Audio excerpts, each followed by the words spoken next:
پروپیگنڈے کی نوبت کیسے آ سکتی؟ اللہ کے فیصلے، اللہ کے فیصلے کے سامنے تم کھڑے ہو گے، مزاحمت کرو گے، پھر بھی اس کا مذاق اڑاؤ گے، پروپیگنڈا کرو گے؟ نہیں، اللہ کا فیصلہ ہے۔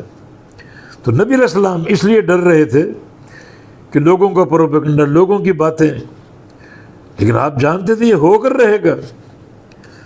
اچھا، نبی علیہ السلام کو یہ کہنا کہ اپنی بیوی کو اپنے پاس رکھو، یہ بھی ایک اللہ کی طرف سے حکمت، ورنہ لوگوں نے بڑی انتہائی قوی قسم کی باتیں نبی کی ذات کی طرف منسوب کی ہیں کہ اللہ تعالیٰ نے جو بتایا ہے کہ اپنے دل میں جو آپ چھپا رہے تھے اللہ اس کو ظاہر کرے گا۔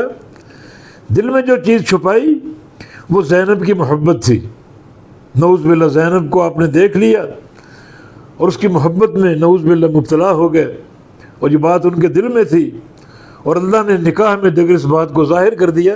یہ ہرگز نہیں، نہ اس کی کوئی سند ہے، نہ یہ بات صحت سے ثابت ہے، صرف جو دل میں بات چھپائی وہ ایک خوف لوگوں کے پروپیگنڈے کا، منافقین یہودیوں کی باتوں کا، وہ کہاں چھوڑنے والے؟